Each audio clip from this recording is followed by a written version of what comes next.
En ese sentido, quiero agradecerles su apoyo. Ustedes también tenemos profesora Diana de distintas nacionalidades, tenemos de Argentina, tenemos de Bolivia, tenemos de Perú, tenemos de Ecuador, tenemos personas de Uruguay, tenemos de Paraguay, tenemos de Colombia, de México, de Panamá, de República Dominicana, Nicaragua, Honduras y, bueno, una vasta cantidad de amigos de México que sin duda harán de esta una experiencia muy grata.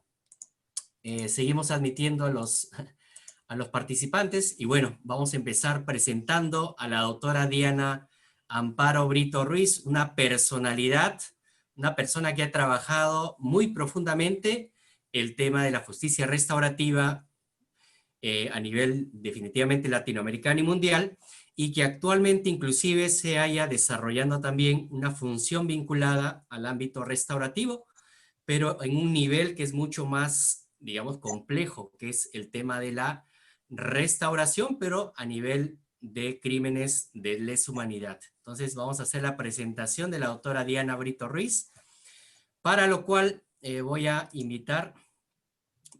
quiero invitar a nuestra delegada Karen Dayana para que haga pues la presentación respectiva de la profesora Diana Brito Ruiz. Adelante, Karen. Muchas gracias, doctor Reiler. Buenas noches con todos los participantes del evento. Buenas noches a la doctora Diana Brito. La doctora Diana Brito es colombiana, tiene un doctorado por la Universidad de Ámsterdam en Holanda, magíster por la Universidad de Granada en estudios de paz, conflictos y justicia restaurativa, diseño de un modelo, magíster por la Pontificia Universidad Javeriana de la sede de Cali, maestría en estudios políticos, profesora titular de la Universidad de San Buenaventura de Cali, directora de conocimiento en la Comisión de la Verdad de Colombia, autora de libros como Justicia Restaurativa, Reflexiones sobre la experiencia de Colombia del año 2010 y Después del acuerdo que, Justicia, Restauración y Reconciliación, Retos y Posibilidades. Bienvenida, doctora. Bienvenida, Muchísimas gracias, profesora Karen. Diana, adelante, por favor. Muy amables, muchas gracias por esta invitación. Muy feliz de ver tantas personas interesadas en este tema en América Latina. Gracias, estimado Reiler, por permitirme compartir con este equipo tan interesante. Reiler, estoy tratando de compartir mi presentación, pero parece que no estoy habilitada. ¿Qué puedo hacer?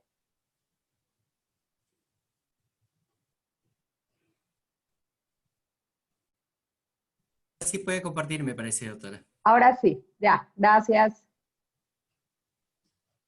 Ok, bueno.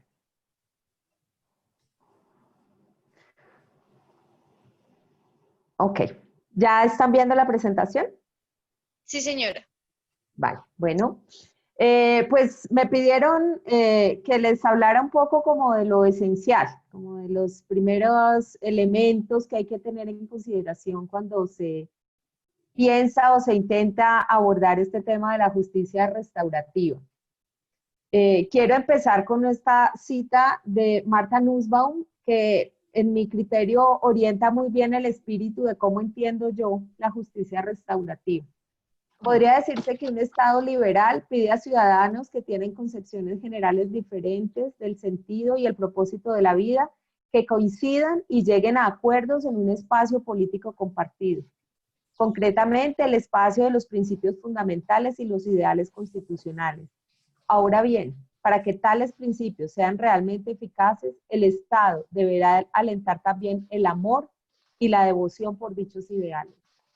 Empiezo con esta cita porque sin duda yo creo que, pues bueno, Martha Nussbaum es una de mis autoras favoritas, pero además es porque ella habla de que la vida, digamos, en lo público y en una democracia tiene que estar ya también por emociones y por compromisos a nivel de lo ético que permitan esa convivencia pacífica y ese fortalecimiento democrático.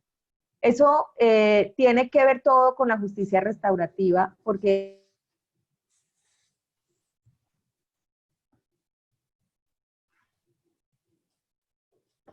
sí.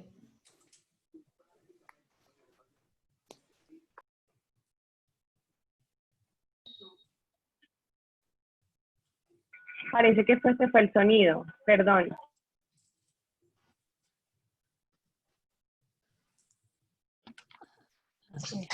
Ok. Doctora Diana, parece que se fue su audio, perdón. ¿Ahora sí? Sí, mi audio ¿Ya me está. escuchan? Ya, Sí, ya. yo escucho.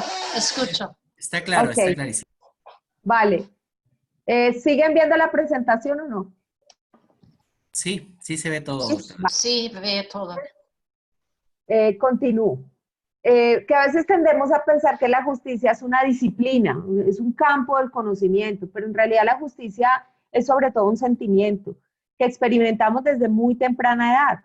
Escuchamos comúnmente a los niños o a las niñas hacer reclamos acerca de que algo no es justo, cuando, por ejemplo, se les impone algún tipo de, pues, de conducta, se les pide que hagan algo, a veces ellos dicen es que no es justo, porque en realidad es algo que nos acompaña en el desarrollo, desde el desarrollo más temprano, en lo que se llama el criterio moral. Es también un conjunto de valores esenciales sobre los cuales se debe basar una sociedad y un Estado, y esos valores son el respeto, la equidad, la igualdad y la libertad. Normalmente la justicia se representa con la diosa Temis. Ustedes deben estar muy familiarizados. No sé cuántas personas de las que están aquí son juristas, pero me imagino que en general a todo el mundo esta figura le resulta bastante familiar. Es la justicia, y si ustedes se fijan en algunos detalles, por ejemplo, uno muy importante es que la diosa Temis tiene los ojos vendados y tiene una balanza. Y eso significa que la justicia es ciega y que simplemente sopesa, digamos, lo que está en juego cuando se le invoca, y que sin ver a quién efectivamente se le aplica la justicia, ella lo hace, y por un lado pues tiene una espada con la que posiblemente impondrá un castigo, pero adicionalmente tiene un libro y pisa una serpiente que también habla de que la justicia debe tener, digamos, un alto nivel de sabiduría. Pero esa no es la única forma de representar la justicia. Aquí hay un par de imágenes de Giotto que son también representaciones una es la justicia y la otra es la injusticia. La injusticia es la que está a la izquierda. Es un varón, si ustedes se fijan hay algunos detalles, por ejemplo, no está mirando de frente, es como un gobernante, la idea es como esa, pero es un gobernante que además no está mirando a su pueblo, mira indiferente hacia otro lado, y si se nota en la parte inferior, hay guerra, hay devastación y hay conflicto. Mientras que si ustedes miran la figura de la derecha, que es la justicia, está representado por una mujer, ella está sentada de frente a su pueblo, y si se fijan en la parte inferior, denota como armonía, allí uno ve que hay como paz y tranquilidad.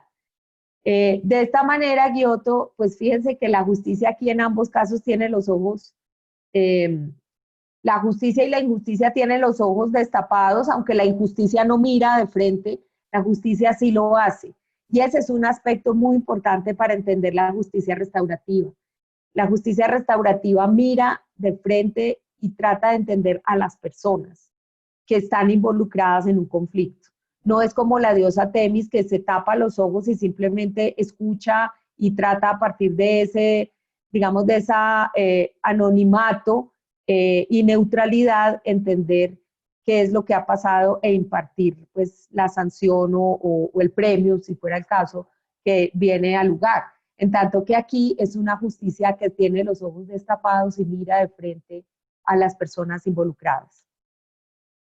Veamos algunos datos sobre la justicia en América Latina.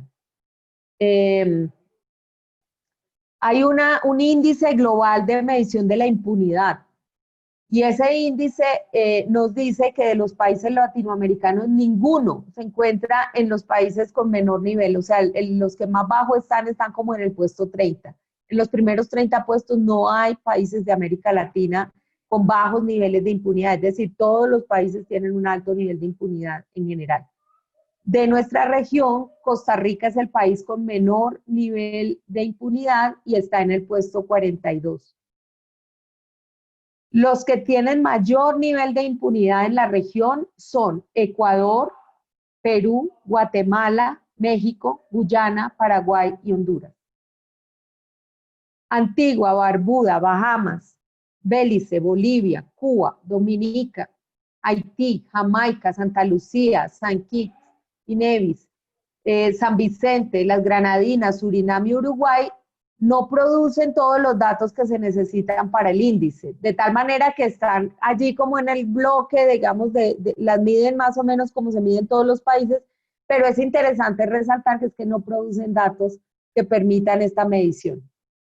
Y en tanto que Argentina, Brasil, República Dominicana, El Salvador, Granada, Trinidad y Tobago y Venezuela tienen información pero incompleta. Y ustedes se preguntarán, bueno, ¿y de qué información estamos hablando? Ya les voy a contar eso. Existen altos grados de impunidad y eso en América Latina está aparentemente bastante conectado con los temas de la desigualdad económica. La exclusión es un factor que retroalimenta la impunidad y agrava las consecuencias de inseguridad y la violencia, especialmente para quienes sufren condiciones de marginalidad. Yo no sé en sus países, en mi país que es Colombia, usamos una expresión que decimos la justicia es para los de ruana. La ruana es un aditamento que usa sobre todo la gente muy pobre. Y otra manera de expresarlo es que la justicia no es para los de cuello blanco, indicando que es la gente como de mayores recursos económicos. Yo me atrevería a pensar que en América Latina esta puede ser un adagio que puede tener aplicación en toda América Latina. Aquí, ¿cómo es que se mide este índice de impunidad global? Mide, por un lado, una dimensión estructural que está representada, por ejemplo, en los recursos que dispone un país para impartir justicia, en la cantidad de personal que tiene. Suele medirse en los países, por ejemplo, cantidad de jueces por 100.000 habitantes. Es decir, qué tan fácil resulta para un ciudadano o ciudadana que invoca la justicia realmente acceder a ella en términos estructurales, pero también en términos funcionales, es decir, cuántos tribunales realmente operan y funcionan, cuántas personas trabajan en esos tribunales, policías y demás. Y otra que tiene que ver con el respeto de los derechos humanos. Entonces, con estos tres criterios es que miden el índice global de impunidad, que da los datos que les mencioné antes. Pero miremos aquí, por ejemplo, cómo fue la medición en 2017. Si ustedes se fijan, América Latina, el tono rojo es mayor nivel de impunidad y el tono verdoso es de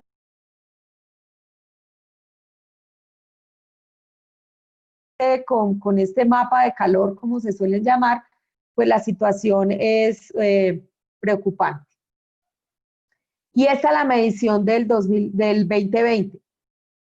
También pueden verlo en términos de los colores.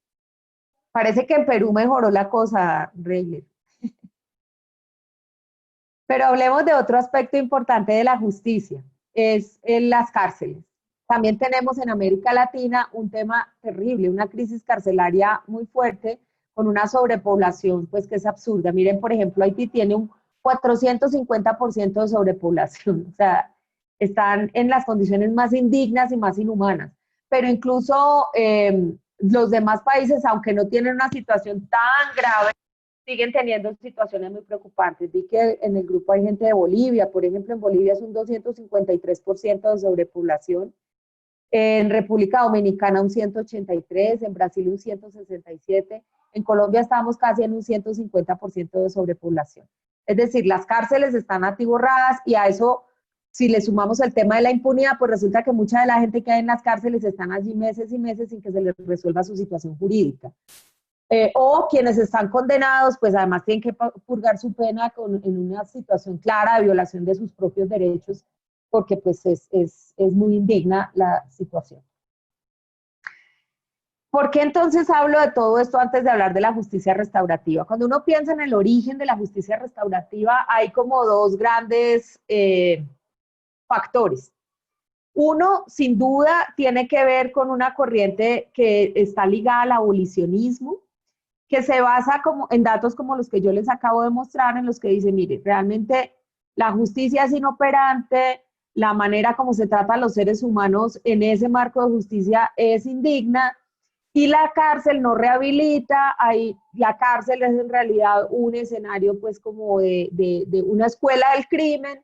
Entonces, ¿qué sentido tiene que llevemos a todo el mundo y que todos los delitos se castiguen por la vía punitiva? Hay otra corriente que habla del origen de la justicia restaurativa más ligada a una forma neoliberal de entender la justicia. Y esto data por allá de los años 80 del Consenso de Washington, donde el Fondo Monetario Internacional sacó una suerte como de decálogo de lo que tenían que hacer los países para superar el problema de la deuda. Y una de las recomendaciones que hizo en general, y es una cartilla que se ha aplicado en toda América Latina, es que debíamos modernizar los sistemas de justicia. Y para ellos modernizar los sistemas de justicia en esa propuesta que nos hacen, es que había que descongestionar los juzgados y dividieron un poco como los casos que van a los juzgados como en dos niveles. Las causas, digamos que sí debían ser tramitadas en el contexto judicial, en el sistema formal, pero crean desde esa época, perdón, hay un micrófono encendido, crean algo que llaman las pequeñas causas, o los mecanismos alternativos de justicia y demás. Y allí entonces se propone esta justicia, que era una justicia, realmente es una justicia ancestral y milenaria, tiene pues una historia muy grande, como una de las formas de justicia que se podía traer. Esa es la explicación de por qué formalmente en todos nuestros países empezó a aparecer más o menos desde los años 2000, desde inicios de este siglo, la noción de la justicia restaurativa en los códigos penales. Digamos, fue movida por esa corriente neoliberal de descongestionar los juzgados y como que todo lo que acontecía, las demandas de justicia justamente de las personas más humildes y bueno, todo lo que acontece en la cotidianidad, un pleito por un no pago, un tema de arrendamientos, bueno, cualquier cosa, riñas y demás, que eso se debía trabajar con otras formas de justicia que no congestionaran los juzgados. Cualquiera de las dos orígenes yo creo que convergen, en mi criterio, para bien, porque es cierto que la justicia como la versión punitiva es bastante cuestionable. También es cierto que pensar en que la versión neoliberal, digamos, le abrió la puerta a esto, pues es algo que quienes queremos una forma de justicia distinta y que realmente piensa en los seres humanos, pues podemos simplemente aprovechar. Con este antecedente, entonces, me permito hacer una definición que trabajé en el libro que tengo entendido ustedes han leído para este curso, y es que la justicia restaurativa es un modelo de justicia que es comunitario, que se aplica fundamentalmente en casos de delincuencia común con excelentes resultados con jóvenes infractores, y es un modelo de justicia que da lugar privilegiado a la víctima. En Colombia, por ejemplo, hasta el año 2005, no existía la palabra víctima en nuestro Código Penal. En el 2005 se hace una reforma, es cuando entra también esto de lo normativo como una posibilidad, pero es la primera vez que se mencionaba la palabra víctima. No sé en los países de ustedes cómo será. ¿Qué pasó? Me vale verga. ¿Qué pasó? ¿Qué te dijeron? ¿Que querían que yo me fuera de aquí? ¿Y por qué? Perdón, ¿pueden cerrar los micrófonos?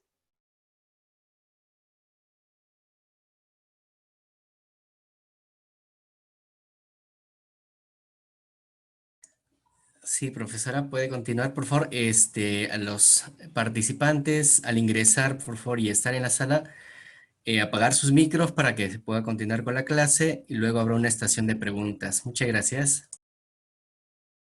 Gracias. Ah, ya, es que ya vi cuando silencian a los demás, me silencian a mí también. Muy democrático esto. Bueno,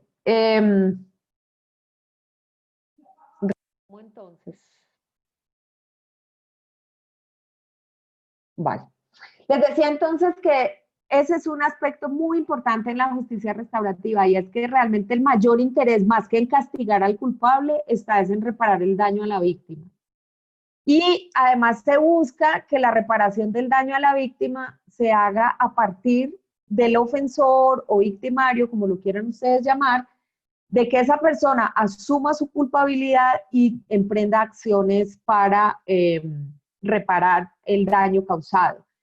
Y otro aspecto que en mi criterio es fundamental, pero ya les voy a contar por qué hago este énfasis, es que tiene que tener un acompañamiento de la comunidad y un respaldo de las instituciones del Estado. Y les decía que ya les iba a contar por qué hago este énfasis, es porque desde Naciones Unidas también se empezó todo un proceso, verán ustedes estas citas del año 2002 del Consejo Económico y Social. Naciones Unidas empezó a hacer un esfuerzo importante por motivar a los estados de las Naciones Unidas a que implementaran la justicia restaurativa. Pero fíjense ustedes la definición que hace de lo que es un proceso de justicia restaurativa. Dice que es todo proceso en el que la víctima y el delincuente, y cuando proceda, cualesquiera otra persona o miembros de la comunidad afectados por un delito, participen conjuntamente de forma activa en la resolución de cuestiones derivadas del delito, por lo general con la ayuda de un facilitador. Y aquí, entonces, yo hago este énfasis porque en mi criterio eso no debe ser cuando proceda, eso tiene que ser siempre. Porque una de las cosas que he aprendido yo sobre la justicia restaurativa después de todos estos años es que cuando hay un delito hay un desequilibrio de poder. En Colombia, por ejemplo, cuando una persona va a poner una denuncia por un delito, lo primero que la obligan es a una instancia de conciliación, lo cual en mi criterio es terrible. Porque imagínense ustedes, acaban de tener, no sé, un asalto, detienen al ladrón, lo llevan a usted al sitio donde va a poner la denuncia, y lo primero que le dicen es que se siente a conversar con el ladrón a ver si pueden arreglar. Obviamente está atemorizada o está llena de rabia, de deseo de venganza.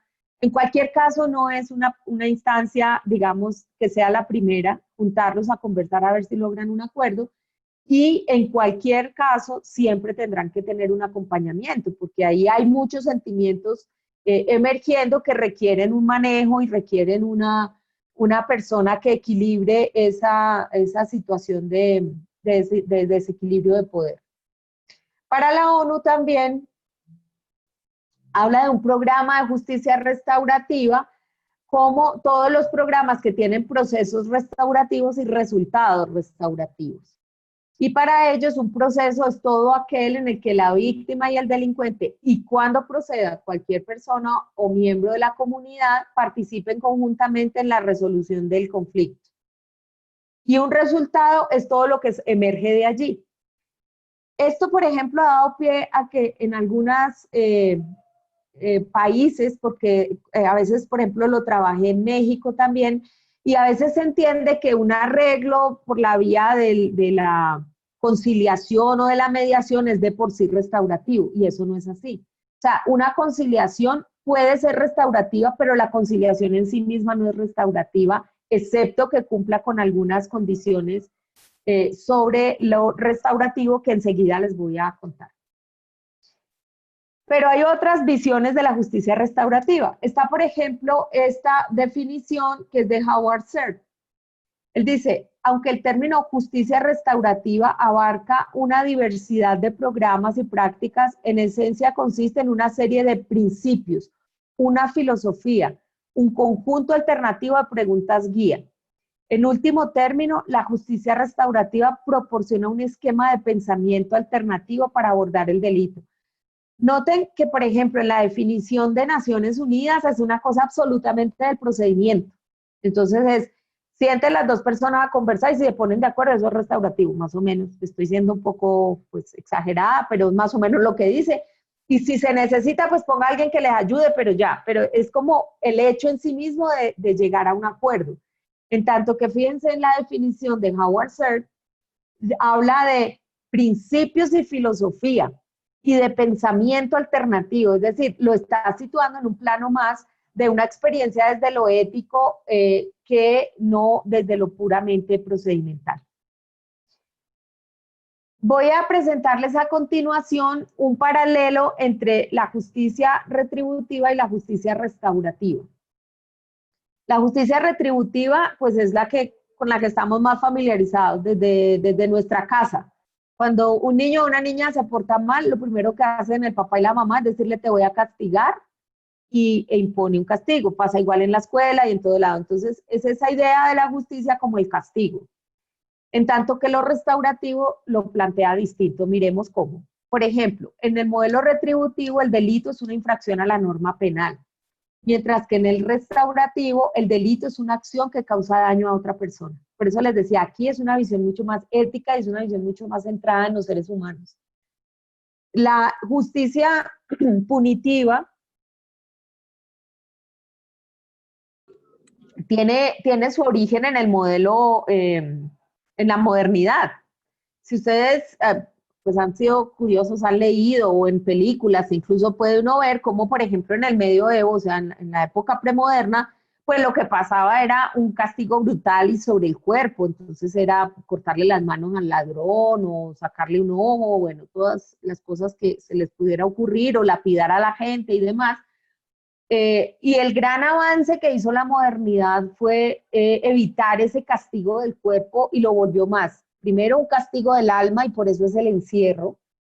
Y segundo, lo que hizo fue crear una élite o un grupo, digamos, de expertos que representan al Estado y son los que imparten justicia. De manera tal que la gente lo que hace es poner en manos de esos expertos, que es el sistema judicial, para que impartan justicia. Y eso nos llevó a un nivel de abstracción, y es que pensamos en la justicia como que a un cierto delito hay un cierto castigo preestablecido, es una cuestión como de equivalencias. Y por eso entonces decimos es la infracción a una norma penal, mientras que lo restaurativo habla de la gente, las personas que están involucradas. El retributivo se centra en el reproche, en la culpabilidad, mira el pasado, mira lo que el delincuente hizo. Mientras que el restaurativo se centra en la solución del problema, es decir, tiene una visión de futuro, en establecer responsabilidades y obligaciones. El retributivo reconoce la relación de contrarios y adversarios que vencen y someten al enemigo en un proceso normativo legal. Mientras que en el restaurativo se establece un diálogo, una negociación y una normativa que imponga al delincuente una sanción restauradora. Una de las cosas más difíciles de implementar esto de lo restaurativo en ese marco de los códigos penales que tenemos en nuestros países que están completamente inspirados en lo punitivo, es que la lógica con la que se llega en el sistema retributivo es de minimizar. Entonces, si a alguien lo detienen por un robo, por ejemplo, lo que empieza a decir es, en realidad yo no quería robar, es que mi mamá está enferma y yo necesitaba la plata. Entonces empieza a minimizar su responsabilidad porque eso cuenta para disminuir la pena y el castigo. En tanto que en lo restaurativo necesitamos que reconozca totalmente lo que hizo. Porque en la medida que reconoce lo que hizo, es posible que entonces establezcamos realmente cuál fue el daño y cómo se puede reparar. Por eso, a veces en el sistema retributivo, ese marco que se abre a la justicia restaurativa resulta un poco contradictorio. Porque pues la lógica siempre es de minimizar la responsabilidad en lo retributivo, mientras que en lo restaurativo necesitamos que la reconozca plenamente. El castigo en el retributivo es una consecuencia natural y dolorosa y pretende la prevención. Por eso siempre vemos a nuestros gobernantes, sobre todo y en épocas electorales más, empezar a hablar de penalizar todo. Cualquier conducta es punible y entre más castigo mejor, o cuando es un tema de delincuencia de los jóvenes, entonces bajar la edad de castigo y demás. Para los restaurativos, la solución del conflicto está en la reparación como medio de restaurar a ambas partes. Busca en el fondo la reconciliación. Dentro de los restaurativos es muy importante porque en la medida que el responsable asume pues digamos, su culpabilidad en el sentido no de que le impongan una sanción, sino de que hizo algo que sabe que está mal, en esa medida ya hay un cambio a nivel de la persona y también es sanador para la persona responsable o el victimario. En el modelo retributivo, el delito se percibe como un ataque del individuo contra el Estado y se menosprecia la dimensión interpersonal y conflictiva, lo que les mencionaba hace un rato. En tanto que en el restaurativo entendemos que es un asunto entre personas y que esas personas que se han afectado mutuamente o que una ha afectado a la otra, daña también las relaciones en sus comunidades. Que el daño que padece la víctima se compensa con el daño al delincuente, es lo que las personas suelen pensar, ¿no? De que yo quiero que se pudra en la cárcel, pero realmente eso no sana en nada a la víctima. Y por el otro lado, en cambio, lo restaurativo pretende una restauración del daño social. Rayler, perdón, ¿quién me va a ayudar con el tiempo? Sí, sí, estoy viendo, no se preocupe, Bueno, listo. profesora Diana. Sí, estamos bien. Ok. Estamos Vale, bien. en el modelo retributivo, el tratamiento del delito es, se saca al responsable, se lo encierra, se lo margina, y la idea es que eso es bueno para las víctimas. Así con las víctimas no pase nada. O sea, se asume que el castigo al victimario es la reparación de la víctima, y sabemos muy bien que eso no es así. En cambio, en lo restaurativo se ubica la comunidad como catalizador. Digamos, la idea no es marginar a la gente ni encarcelarla, sino que asuma su responsabilidad y en esa medida vuelva a estar inserto dentro de su comunidad. Se promueve y fomenta un talante competitivo y de valores individuales en lo retributivo, mientras que en lo restaurativo se incentiva la reciprocidad. En el modelo retributivo, la sanción es la reacción del Estado contra el delincuente. La tarea básica de una víctima en el proceso penal, como lo conocemos habitualmente, es activar el sistema, dar las pruebas, testificar, digamos, poner en funcionamiento el sistema y ya. Mientras que en lo restaurativo, la víctima tiene un papel protagónico, pero también lo tiene el delincuente para la solución. Y en ese sentido se reconocen las necesidades y derechos de ambos y tratamos de que como seres humanos salga mejor. En el retributivo, el deber del delincuente es sufrir la pena, en tanto que en el restaurativo lo que se busca es una comprensión, que comprenda el daño que causó, que se acuerde con la víctima, con apoyo de la comunidad o de personas expertas en facilitar el proceso, se acuerde con la víctima cuál es realmente el daño, y en esa medida, entonces, se busque una reparación pues, que sea la adecuada. En el retributivo, el delincuente no tiene responsabilidad en la solución del problema, es decir, lo cogemos, ay no, yo no debo decir esa palabra aquí, perdón, porque para ustedes alguno de eso les suena mal, es detenido, es juzgado, es penalizado, pero el problema le queda al resto de la sociedad o le queda al Estado. En tanto que en el modelo restaurativo, el delincuente tiene la responsabilidad de reparar el daño. El delito en el retributivo se define al tenor de una formulación legal sin consideraciones morales, sociales o económicas o políticas. En tanto que en el restaurativo, el delito se ubica dentro de un contexto moral, social, económico y político. El modelo retributivo, el delincuente tiene una deuda con el Estado y la sociedad en abstracto, en tanto que en el restaurativo es con la víctima y también con la sociedad, pero es a través de la víctima que repara. En el modelo retributivo, el estigma del delito es imborrable. O sea, ya todos sabemos que alguien que, por ejemplo, ha estado en la cárcel en cualquiera de nuestros países es alguien que queda marcado y difícilmente vuelve a lograr una inserción social real. En tanto que en lo restaurativo, justamente la acción reparadora recupera a la persona para la sociedad y no la deja estigmatizada. En el modelo retributivo no se fomenta el arrepentimiento ni el perdón, en el restaurativo pues justamente eso es lo que se busca.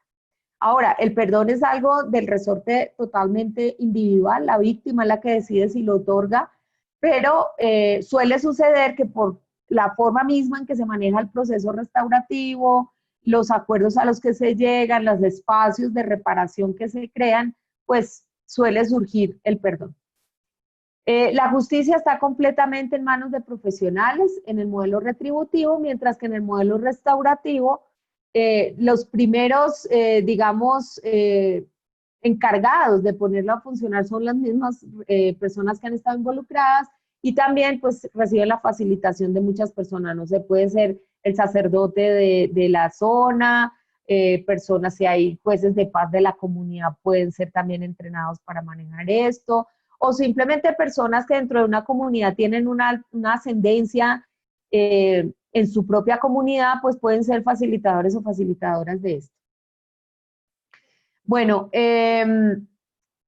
yo he encontrado que hay como dos visiones que derivan justamente de eso que les mencionaba al comienzo, de cómo se entiende lo restaurativo. Hay una primera ligada completamente al sistema jurídico, que es la que yo veo emana como de estas directrices de Naciones Unidas, que buscan la aplicación en marcos jurídicos estrechos y la vuelven completamente operativa como mecanismos. En tanto que hay una segunda que se mueve en un contexto interdisciplinar, en la que se busca el desarrollo de una filosofía y de una nueva forma de comprender el delito que propende por transformar las bases de la injusticia y construir paz. En este marco es que por eso la justicia restaurativa tiene lugar en contextos escolares, en contextos organizacionales o en contextos de la cotidianidad de las comunidades, sin que sea necesariamente un delito para el manejo de la conflictividad. En Nueva Zelanda, por ejemplo, tienen esta definición, la Red de Justicia Restaurativa tiene esta definición, dice que la justicia restaurativa es un término genérico dado a los enfoques dirigidos a reparar el daño causado, que van más allá de condenar y de castigar el acto y buscan reconocer las causas y las consecuencias personales, interpersonales y sociales de las conductas ofensivas, de tal manera que promueve la aclaración de responsabilidades y la recuperación pues, de quien ha sido dañado, y pues en últimas esa es la noción de justicia. La justicia restaurativa es un enfoque que, basado en una actitud de colaboración y de esfuerzo compartido, busca restablecer la paz entre las personas implicadas y la comunidad. Resuelve conflictos en una variedad de escenarios, lo que les mencionaba hace un momento. Incluso en las casas podemos aplicar unas nociones de justicia restaurativa muy, muy interesantes pues con todas las personas de la familia. La diferencia entre estos dos enfoques, de que se la entienda por un lado como un mecanismo judicial o que se la entienda como un proceso social. Son tres, encuentro yo como tres diferencias básicas. Por un lado, cómo se entiende el conflicto y el delito, por otra, quiénes forman parte del proceso, y por otra, el debate sobre si es una metodología o una filosofía. En la visión de mecanismo jurídico, el delito es un asunto entre la víctima y el victimario y no una situación que interpela a la sociedad y a sus dinámicas.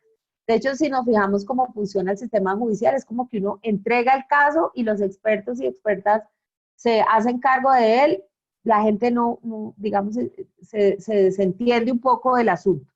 En ese sentido, la víctima y el victimario no tienen realmente la posibilidad, pues, como de poner esto en un debate de la sociedad. Por otro lado, para la visión de proceso social, el delito es apenas la punta de un iceberg de múltiples violencias presentes en un episodio. El delito tiene historia y no existe verdadera reparación en tanto no se identifiquen y transformen las bases de la violencia. Con jóvenes, que es con quienes yo empecé a trabajar todo esto de la justicia restaurativa, es muy claro. A veces, incluso en un contexto escolar, uno suele ver, por ejemplo, a un joven que le pega a otro, y la maestra o el maestro inmediatamente dicen, el que le pega al otro, porque en los colegios a veces lo que hay son unos códigos de procedimiento penal, así los llamen, manuales de convivencia, pues lo que hacen inmediatamente es decir, no, es que las patadas están prohibidas y como usted le pegó una patada al otro, entonces está sancionado, lo sacamos 3 días. Pero lo que no ven normalmente es que posiblemente ese que estalló y pegó la patada es alguien que de un tiempo atrás viene siendo víctima de múltiples formas de violencia y ese día sencillamente no toleró más. Entonces hay que entender la historia de los conflictos y de los delitos. Gráficamente, basados en esta forma en que Galtung representa la violencia, él habla de 3 tipos de violencia. Hay una que es la física, que es la exhibición física, o sea, es la patada que vemos. Hay otra que es la violencia estructural, que está basada en inequidades económicas, políticas y sociales. Por ejemplo, no sé, al que le están ocasionando daños en el colegio, por decirlo de alguna manera, es alguien que, pues, que es el más pobre del salón y se burlan de él porque, no sé, lleva los zapatos más feos. Pero adicionalmente hay otra violencia que es la que facilita que esto suceda, y es una violencia que es la cultural, que es el discurso que valida y justifica lo que ha pasado. En la visión de mecanismo jurídico, quienes forman parte del proceso, pues ya hemos hablado que suele entenderse como expertos, o incluso como lo plantea Naciones Unidas. Eso es algo que se puede dar como entre las dos personas, y si se necesita se pone un experto y ya. Mientras que en la visión de proceso social es algo que es acogido por la comunidad o por un grupo de personas calificadas para acompañar procesos restaurativos, porque contrariamente a eso que nos plantearon en el Consenso de Washington de descongestionar los juzgados, la justicia restaurativa lo que exige es mucho más costoso en tiempo y en recursos de toda índole para ser aplicada. Termino, creo que me estás haciendo señas, Riley. Ok, si quieres Está muy bien. termino. Está en pleno Bueno, tiempo, no se preocupe, adelante, por favor. ok, vale, entonces, en la visión de proceso, les decía, de proceso social, esto no está ni en manos de expertos, ni es algo que se hace alejado de las personas involucradas y su contexto social y comunitario. Esto sucede con acompañamiento de la comunidad. Este es un gráfico de Macaulay Watson, que es pues como el típico en el que se representa la justicia restaurativa. Sobre si es una filosofía o una metodología, para la visión de mecanismo jurídico está más en la línea de la metodología. Entonces es como paso 1, paso 2, paso 3 y listo. En tanto que para la visión de proceso social, aunque hay pasos y hay etapas y demás, la justicia restaurativa es ante todo una filosofía. Los pasos se van dando y las etapas se van cumpliendo en la medida que se logran ciertos aspectos en términos de las relaciones, del reconocimiento, digamos, de una cualificación en términos éticos de lo que está pasando. ¿Cuáles son los principios y valores que rigen la justicia restaurativa en esta visión de que es más una filosofía? Pues según Macaulay Watson, primero que el crimen lesiona las relaciones, segundo que el delito implica riesgos y oportunidades, que hay víctimas primarias y secundarias, que se atienden las necesidades de las víctimas, pero también las de los victimarios y de la comunidad, que se da respuesta al crimen por la vía de la voluntad y la cooperación, que la comunidad coopera, facilita y supervisa, que el sistema jurídico sirve de garante, o sea, no quiere decir que es que el sistema jurídico no tiene un rol, claro que tiene un rol, pero el rol es más como de garantía, es decir, si en un arreglo restaurativo las partes no cumplen, pues allí ya puede entrar el sistema jurídico a obrar pues desde su visión punitiva. El énfasis está en la construcción de convivencia y no en la de seguridad. Miren esto, a mí me parece especialmente bonito e importante. Reconoce los sentimientos y les da trámite. Y lo otro que es una cosa que yo sé que rompe un poco como los esquemas de muchos juristas, es que no hay un modelo único. La justicia restaurativa es de casos y cada caso tiene su propio manejo. Hay unas ciertas etapas que se surten y hay pues algunas formas, digamos, de tips o métodos de abordar, pero en realidad cada caso es único y cada caso se tramita acorde pues con su propia historia, contexto y demás. Otra pensadora de la justicia restaurativa que se llama Annette Pearson habla de que los valores de la justicia restaurativa son la honestidad, la humildad, la recuperación de las relaciones, la aceptación de responsabilidad, el empoderamiento y la esperanza para el futuro. Me detengo un segundo en esto del empoderamiento porque es una justicia que busca que las partes involucradas asuman compromisos y responsabilidades. La víctima y el ofensor asumen responsabilidades. No es que viene alguien que es el experto, que es el sabio, que les dice cómo se resuelve su problema. Son ellos. Y en la medida en que ellos participan en la solución del conflicto o del delito y buscan las mejores formas de reparar, pues ganan poder sobre sus propias vidas, digamos, y son unas personas que asumen un rol protagónico. Las características de la justicia restaurativa, un poco para cerrar todo esto que les he ido contando. Por un lado, que el eje central es la víctima. Por el otro, es que procura reparar el daño y sanar las relaciones. por el otro que reconoce las bases culturales y estructurales de la violencia y busca transformarlas. Además, la comunidad busca empoderar a las víctimas y responsabilizar a los victimarios, y es una justicia que en últimas genera capital social. Y sin duda, pues genera escenarios de paz sostenible. ¿Cuáles son los riesgos? Porque tampoco es que es la magia. Por un lado, la justicia restaurativa puede tener el riesgo de que se lesione más a la víctima, porque como les decía, esto es de casos, si un victimario no asume plenamente responsabilidad o se los lleva a un encuentro temprano en el que el victimario todavía no está realmente conmovido, digamos, y arrepentido de lo que hizo, la víctima puede salir peor. Por eso no se puede apresurar ese encuentro entre víctimas y ofensores. En la justicia restaurativa hay un concepto que a mí me parece muy bonito que se llama la vergüenza reintegrativa.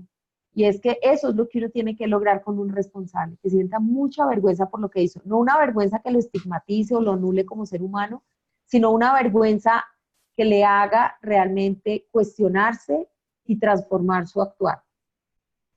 También se puede agravar la situación del ofensor. Si el caso no se maneja adecuadamente, pues puede resultar también una visión un poco injusta para el ofensor y agravar su situación y que quede muy estigmatizado. O puede suceder que genere desconfianza y resentimiento en la comunidad si, digamos, el acuerdo al que se llega de reparación y tal, la gente no lo juzga como equilibrado y ajustado a lo que pasó. ¿Cómo se enfrentan estos riesgos? Por un lado hay que establecer controles y por eso en la medida que va avanzando el proceso se requiere además de un acompañamiento, como les decía, interdisciplinar, donde se vaya como pensando muy bien cada caso y haya retroalimentación para que se avance digamos, con pie firme en cada etapa. Hay que fortalecer la institucionalidad para que esto funcione y por otro lado generar procesos democráticos en los que pueda haber una participación amplia de las personas que quieran estar allí y lo hagan, pues, digamos, con el debido acompañamiento y conocimiento. Muy rápidamente contarles pues cuáles son los tipos y grados de justicia restaurativa. La más, digamos, en el corazón de la justicia restaurativa, cuando uno dice esto es justicia restaurativa, estamos hablando de círculos de paz, de reuniones restaurativas o de conferencias de grupos familiares.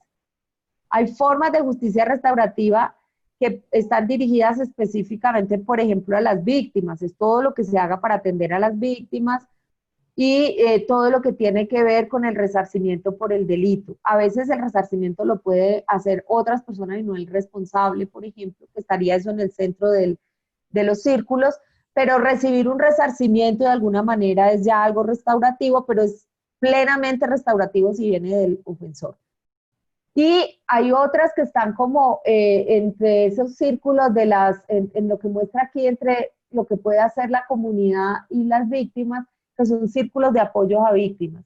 En Estados Unidos, por ejemplo, hay muchos grupos para trabajar con víctimas de cierto tipo de delito, como para que superen el miedo o el trauma que les haya podido quedar. No participan los responsables, por eso no está en el corazón de todas estos conjuntos que estamos mostrando allí, pero es restaurativo de todas maneras. También desde la comunidad puede haber servicios de ayuda a los delincuentes o puede haber asistencia social a las familias, y entre las comunidades y los responsables pues puede haber disciplina positiva, reuniones de restauración sin víctimas o comunidades terapéuticas. Y exclusivamente de trabajo con los responsables pueden existir juntas de reparación, grupos de ayudas a jóvenes, servicio comunitario, sensibilización sobre lo que le ha pasado a las víctimas. Entonces, esto para mostrarles lo que sería completamente restaurativo está en el centro, donde convergen todos estos círculos.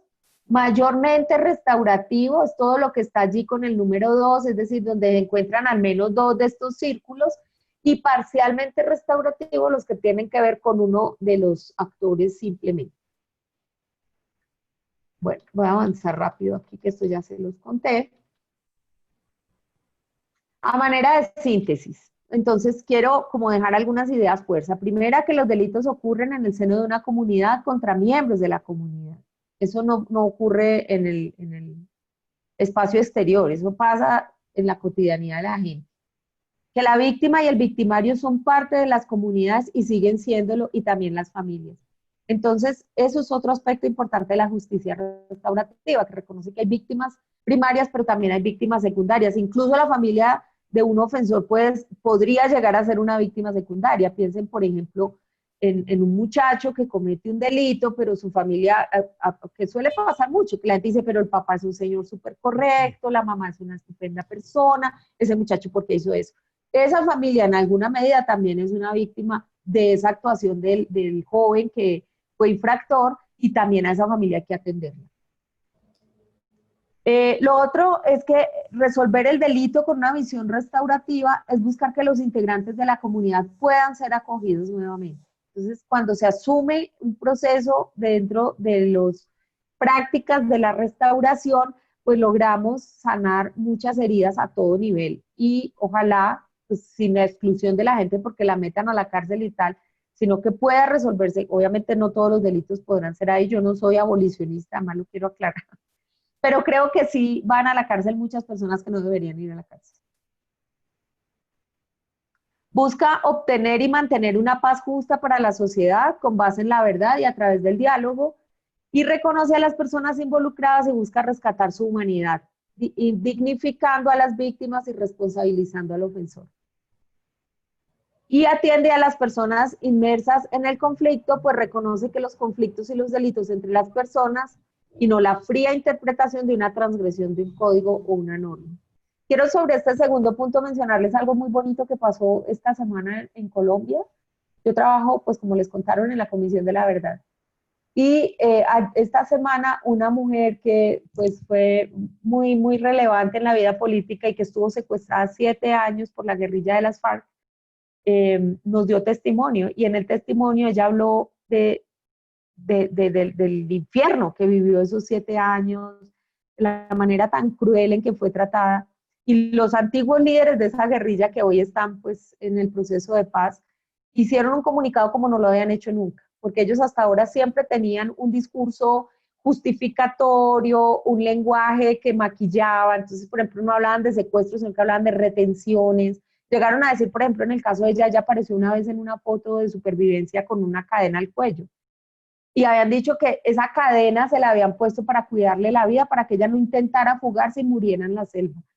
Entonces, cuando ella narra eso de la manera tan genuina como narró esa tragedia y ese infierno y esa cosa tan indigna como fue tratada, los antiguos líderes sacaron una carta esta semana hablando de secuestro y diciendo que tenían una profunda vergüenza. Yo creo que eso para esos seres humanos fue más valioso que muchos años de cárcel.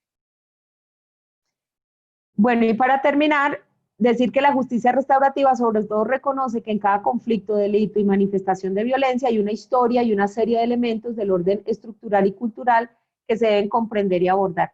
Pasa mucho, sobre todo en el trabajo con jóvenes, que cuando uno va a mirar un joven, digamos, una situación que ha cometido un delito, un joven, en la propia historia del joven hay múltiples violencias, no se viene de familias que lo han maltratado, bueno, puede tener una historia muy llena de victimizaciones, y eso también hay que atenderlo. No lo justifica, pero sí es algo que tenemos que tener en consideración, porque ese joven tiene una historia y lo que ha hecho tiene una historia.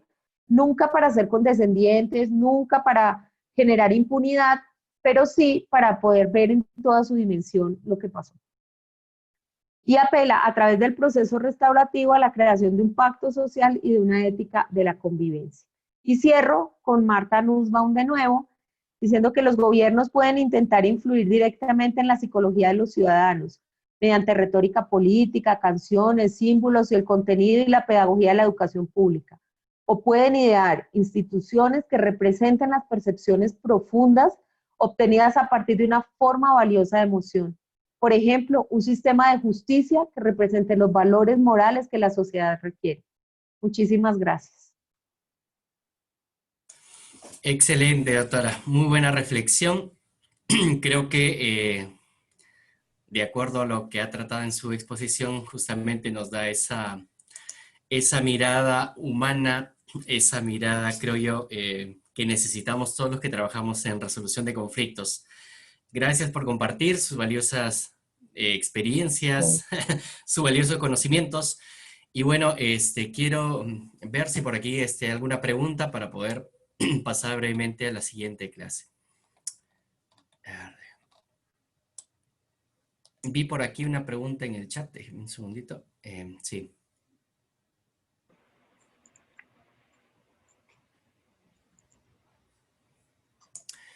León Magne ¿Cómo pregunta, procedemos? sí, dice León Magne, si se puede decir técnicamente que la justicia restaurativa es un sistema de justicia.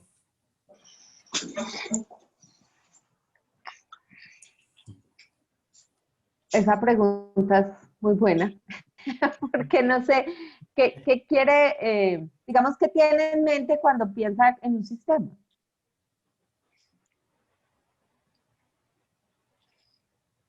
Doctora, buenas noches. ¿Qué tal? José León hace la pregunta. Bueno, quiero entender de que podemos decir tal vez que si la justicia restaurativa, dado que tiene metodología propia, conceptos propios, ¿se puede considerar como un sistema de justicia propiamente?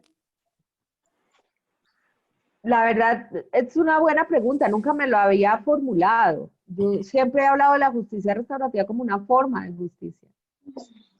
No sé si lo del sistema pueda referirse mucho más como a una cierta formalización. Y si es eso, yo no estaría segura. Porque, por ejemplo, en una investigación que hicimos con una amiga en Colombia sobre comunidades indígenas, y las formas de justicia propia de los indígenas, hay muchos aspectos restaurativos y yo no sé si eso es un sistema. Porque, por decir algo, en una comunidad, dos indígenas de la comunidad se trenzaron en una pelea y uno asesinó al otro. Y como aquí en Colombia hay un marco en el que los indígenas pueden, si está dentro de su territorio y es entre ellos, ellos tienen la posibilidad de aplicar justicia propia, pues el dictamen que ellos tomaron fue que no entregaban al asesino a la justicia ordinaria del país, porque lo lógico ahí era que lo hubiesen llevado a una cárcel, y lo que ellos pensaban es que pues ellos obviamente trabajan en comunidad chacras y entonces lo que dijeron es, ya hay una familia que perdió fuerza de trabajo al morir pues el hombre de esa familia, y si en la otra familia metemos a la cárcel, pues son dos chacras y dos familias que se quedan desatendidas y sufriendo. La sanción que impusieron es que el que asesinó tenía que trabajar todos los días de la semana, y trabajaba 4 días en la chacra de la familia del asesinado y 3 en la de él. Y eso tenía que ser así hasta que los hijos del muerto tuvieran la edad suficiente para poder asumir ellos mismos el cuidado de su tierra. Y pues obviamente que hubieran estudiado y demás. Entonces, por eso cuando me preguntas si es un sistema, yo no lo enmarcaría allí porque me parece que eso es darle una formalidad y como tratar de llevarlo a la misma noción de lo que es la justicia retributiva. La restaurativa es como mucho más libre, pero se puede perfectamente enmarcar dentro del sistema, sí. Ok, muchas gracias, doctora. Excelente, profesora Diana. Bueno, por aquí dicen que sí, la justicia restaurativa es una herramienta por aquí lo leí, perdón, tenemos bastantes comentarios, ha estado muy interesante su conferencia, sin duda. Estaba por aquí leyendo. Sí, me dice, bueno, una herramienta importante para reparar el daño causado, ¿no? Eso es lo bueno, es una pregunta, comentario. Quería hacer una pregunta. Sí, bien. Perfecto. ¿Es una herramienta importante para restaurar el daño, profesora? Sí, sin duda. Ese es el sentido de la justicia restaurativa. Porque si nosotros pensamos en un escenario para mostrar la justicia, si en el escenario de la justicia retributiva, todas las luces, así, todo el foco está puesto en el ofensor. o en el victimario, o sindicado, reo, como lo quieran llamar, dependiendo de en qué momento esté. Así es, definitivamente. Pero, Fernando. Sí, disculpa, ¿puedo hablar? Sí, ¿Puedo preguntar? tienes un Sí. minutito. Sí, ok. Bolsonaro de Brasil está queriendo privatizar las cárceles. Le pregunto nomás si esa va a ser una mejor manera de lograr incluir dentro de esas cárceles privadas la justicia restaurativa. ¿O cuál es la mejor manera de incluir, de lograr hacer con que la justicia restaurativa sea una prioridad para los gobiernos latinoamericanos? ¿Cómo podemos venderle este proyecto a los gobiernos? Esta es una muy buena pregunta. Mira, el tema de la privatización de las cárceles es algo que ha ido ganando mucha fuerza en esa noción neoliberal pues, que nos tiene tan sumergidos. Esa idea de que el Estado sea cada vez más pequeño y que entonces los privados hacen todo mejor. Yo no lo satanizo per se, pero en países como México, por ejemplo, se ha encontrado una relación muy fuerte de corrupción entre jueces y carcelarios.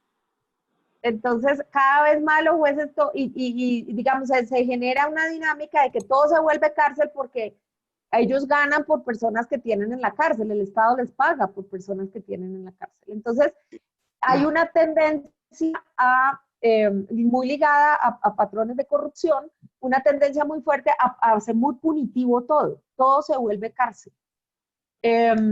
Yo creo que hay una forma como buena, diría, de implementar lo restaurativo en los países, y es que yo creo que la gente misma puede hacerlo. Aquí en Colombia, por ejemplo, nosotros empezamos con este ejercicio por allá en el año 2000, en el 2000, empezamos una investigación sobre justicia restaurativa, ni siquiera estaba en el Código Penal, y empezamos a trabajar con jóvenes que estaban enrolados en pandillas. Y lo que fue desde la comunidad, una comunidad que estaba una comunidad marginal, con jóvenes con muchos problemas, y empezamos a trabajar con la comunidad, a darle herramientas a la comunidad. Con la comunidad construimos el modelo, que es el que está en ese librito que ustedes revisaron, y eso ha ido como ganando. Aquí en el país, por ejemplo, ya hay legislación en lo educativo que le da marco a la justicia restaurativa. O sea, hay una ley que dice que los colegios deberían implementar procesos restaurativos para la resolución de los conflictos escolares. Entonces hay una fuerza, digamos, importante, sobre todo desde organizaciones sociales y sobre todo desde constructores y constructoras de paz, que ven en esto una posibilidad. El gran obstáculo que veo es que, por lo menos como entró al país de Colombia, pero me atrevo a pensar que es bastante generalizado porque en intercambios que he tenido con gente de México, de Perú, de Ecuador, es que se trae lo restaurativo, pero se mete como a la fuerza dentro del modelo punitivo. De hecho, por ejemplo, en nuestro código se habla de sanciones restaurativas.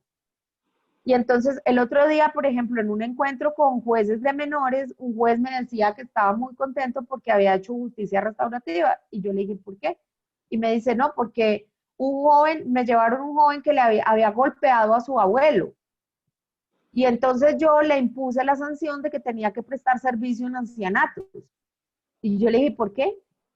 Y entonces él me dice, no, pues porque golpeó al abuelito, entonces que trabaje con viejitos. Y yo le dije, ¿y por qué golpeó al abuelito? Él no había. Entonces yo le dije, ¿y qué tal que el abuelito todo el tiempo lo maltratara, lo minimizara, lo humillara, no sé? Y un día el muchacho le dio rabia y le golpeó. Entonces, ¿en qué va a cambiar la relación entre el muchacho y el abuelo que vaya a haber más viejitos? No sé, yo creo que no. Entonces, cuando lo restaurativo se mete dentro de la misma lógica del castigo y la punición, se desvirtúa. O, por ejemplo, creer que llevar todo a conciliación ya es restaurativo, tampoco. Entonces, lo que me parece es que hay que tratar de irle dando, lo restaurativo es muy poderoso en muchos temas, sobre todo con jóvenes y en otros contextos. Y si se lleva a lo jurídico, pues tratar de darle un marco de actuación que no esté regido por la lógica punitiva. Creo que esa es una buena manera de hacer prosperar lo restaurativo en nuestros países. Qué bien. Buenas noches, una pregunta, por favor. Gracias, Fernando. Por aquí tengo a John Vázquez. Por favor, les había indicado, digamos, las normas de participación del Zoom, era levantando la manito para poder poner orden y así poder verlos también, visualizarlos y puedan hacer las preguntas. John Vázquez, ¿está por ahí, por favor? John Vázquez, ¿está?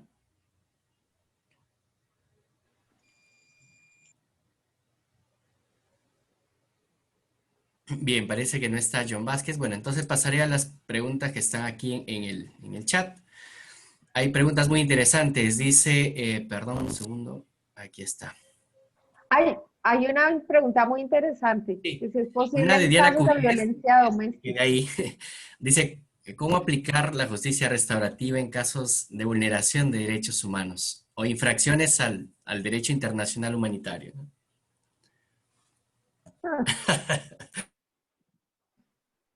Esa es compleja. Es muy compleja porque justo en eso estamos en este momento en el país. Bueno, pues primero, por ejemplo, en el marco en el que estamos en Colombia, pues estamos en un marco de justicia transicional, que como ustedes me imagino saben, la justicia transicional se sale del marco de la justicia ordinaria y crea un contexto especial para juzgar justamente delitos de lesa humanidad. En ese sentido, pues, por lo menos la apuesta que estamos haciendo en Colombia en este momento en el proceso de paz es una mezcla entre lo punitivo y lo restaurativo.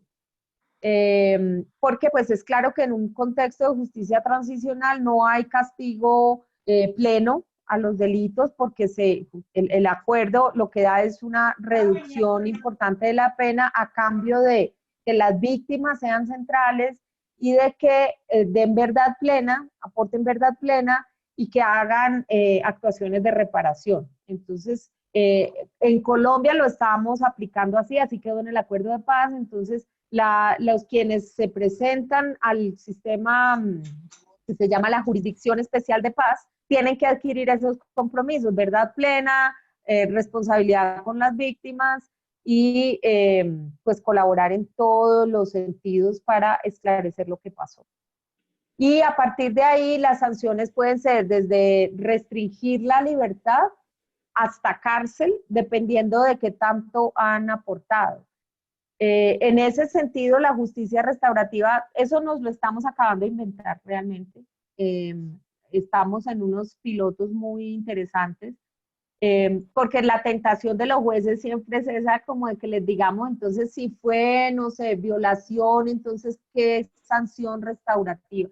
Y pues es como un poco la tarea en la que estamos. Si me permiten, les puedo contar una anécdota pues interesante.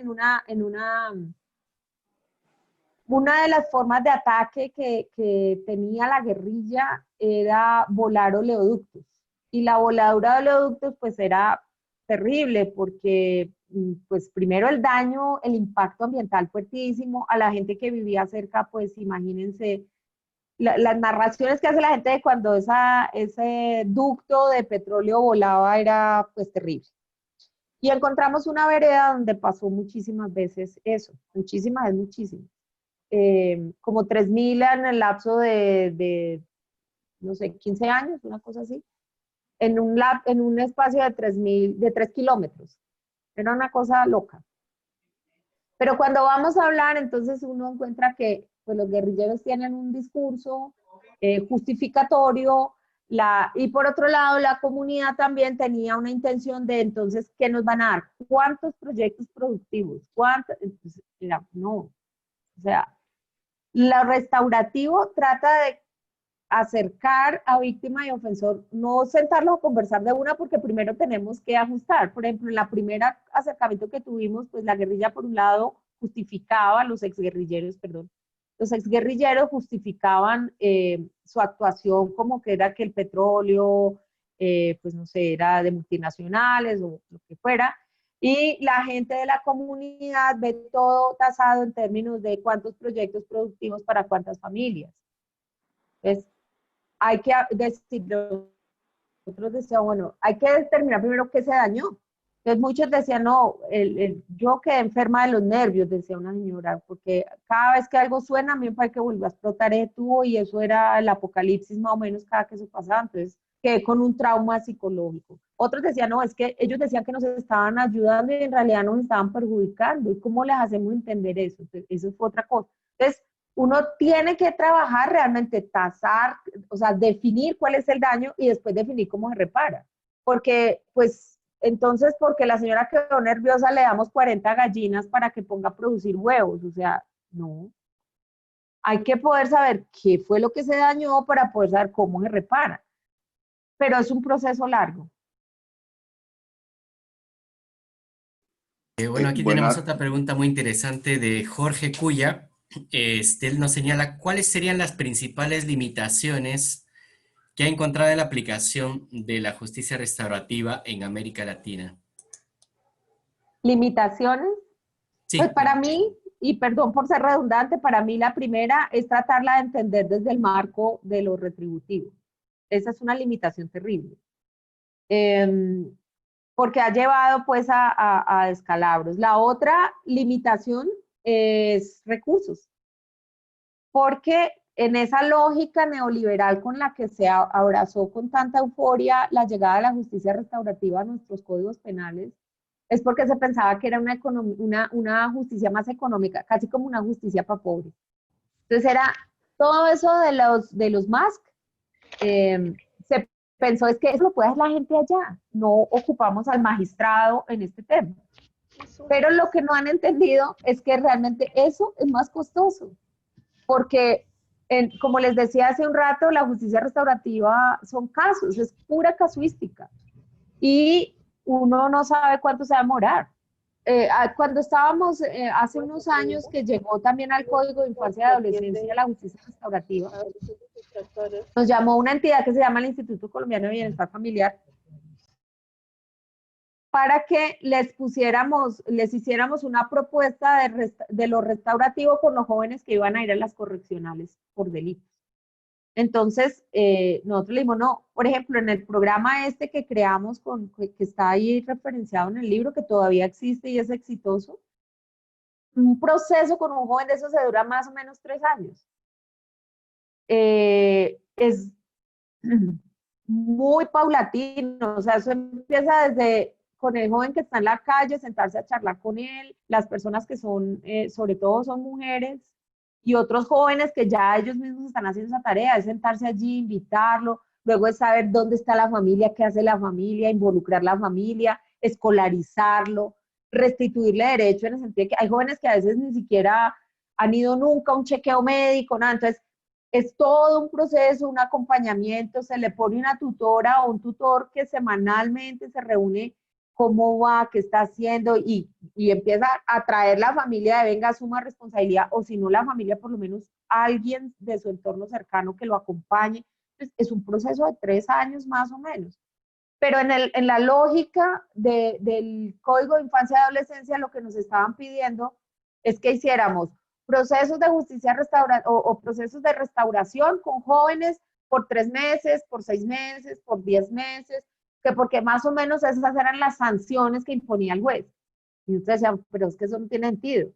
Y por eso es que los jueces optan por decir, no, la sanción es entonces váyale a darle cuentos a los viejitos, o vaya a barrer el parque, donde usted estaba consumiendo droga, entonces vaya a barrer el parque. Yo no creo que eso sea malo, pero lo que no creo es que cumpla con el sentido restaurativo realmente. Porque para que algo sea restaurativo tiene que significar para el ofensor y para la víctima que eso repara. Entonces hay un aspecto, digamos, como de lo simbólico supremamente importante allí. Entonces, no es que yo diga, no, que nunca barran los parques, no, a lo mejor si el joven hizo un daño en el parque, los niños tenían miedo porque ellos estaban consumiendo allí, no sé qué, y uno después de un proceso largo con ellos, con los niños, no sé qué, termina en la propuesta de que si el joven se va al parque y pinta los columpios del parque, en gesto, digamos, decirle a los niños, les devuelvo su zona de diversión, pues eso puede ser supremamente restaurativo. Pero simplemente que le diga, usted tome este pote de pintura y vaya, pinte allá, por sí mismo eso no es restaurativo. Excelente. Y aquí creo que hay unas preguntas que tienen mucha relación entre sí. Y bueno, con esta pregunta vamos a concluir. Sara Miranda y Risi Romero Gallegos, también me parece que Lidia Córdoba preguntan algo similar. Es decir, si la justicia restaurativa se aplica para cuestiones graves, para situaciones graves, para delitos graves, como por ejemplo violación sexual, como por ejemplo violencia contra la mujer, entre otros, ¿no? Sí, esa es muy buena, o incluso homicidio. Hay gente que dice, ¿y cómo se restaura un homicidio? Pues claro, ya la persona que falleció, pues no, o el tema de la violencia sexual es muy complejo. ¿Se acuerdan esos grafiquitos que les mostré hace un momento, como esos conjuntos? No siempre un proceso de estos termina en un encuentro víctima-ofensor. Y eso es parte también de lo que uno tiene que ir como calibrando en el proceso.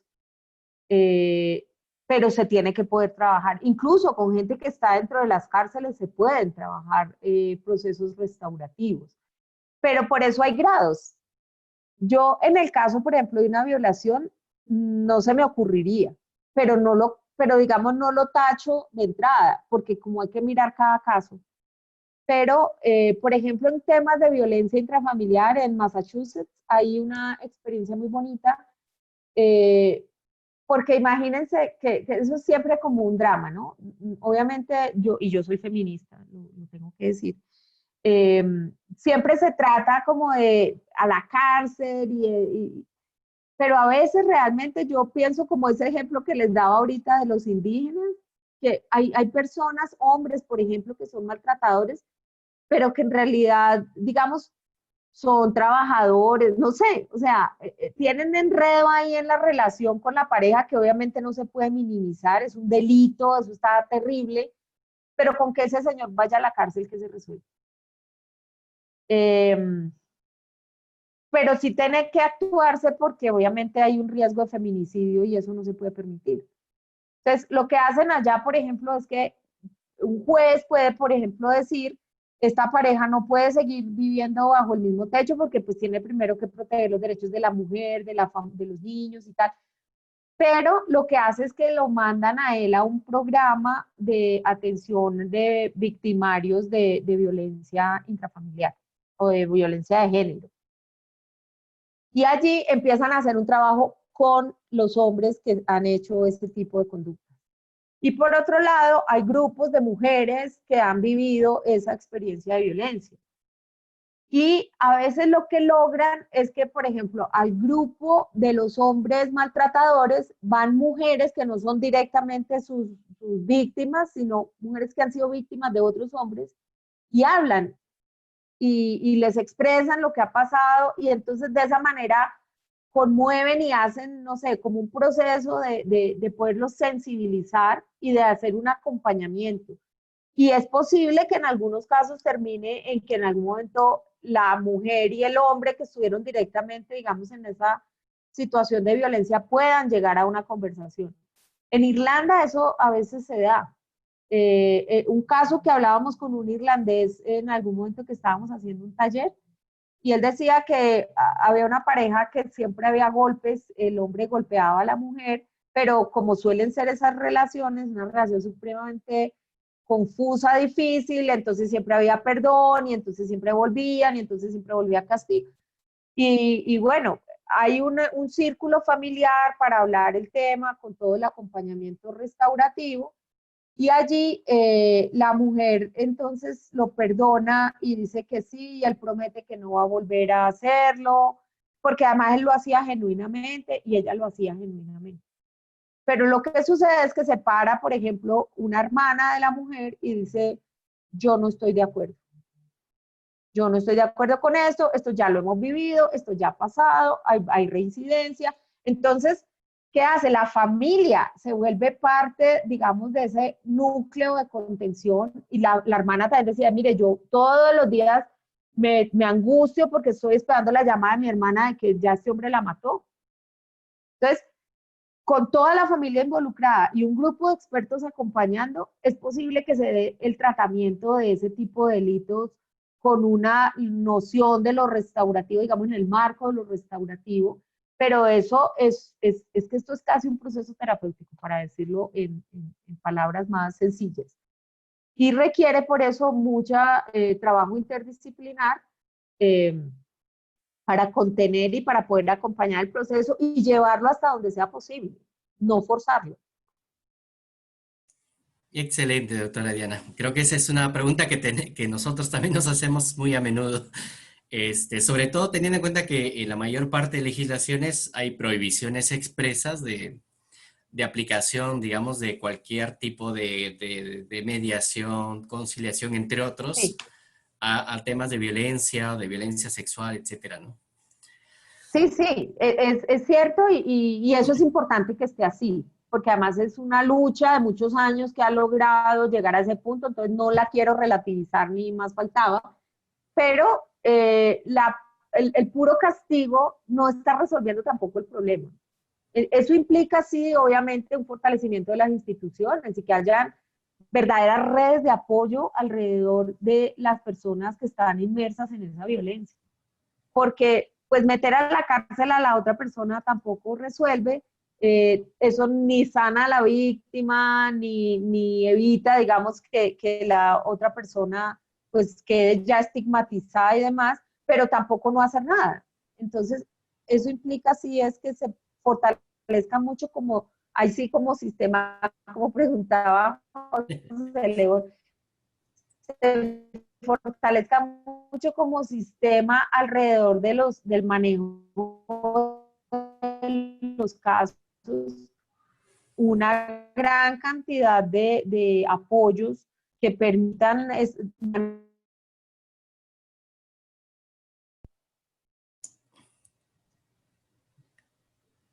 Bien, excelente. Parece que hubo una pequeña interferencia. Querida doctora, muchas gracias. no, a Son sin ustedes. duda muchas preguntas. Como usted puede ver, son cerca de 90 personas que están aquí participando y definitivamente si seguimos vamos a terminar en unas horas. Bien, bueno, a nuestros amigos que están aquí, por favor quiero pedirles a todos los que desean activar su cámara para que podamos tomar la foto de apertura del curso. Y bueno, para que podamos también dejar constancia de este importante evento y que cuenta con la participación, como les había mencionado, de participantes de Argentina, de Bolivia, de Perú, de Ecuador, Colombia, Uruguay, Paraguay, Brasil, Panamá, México, Costa Rica, Nicaragua, Honduras, España y México, entre otras nacionalidades. Bueno, darles la bienvenida. La doctora, como ustedes han visto, es una personalidad, una persona que ha estudiado por muchos años el tema y ahora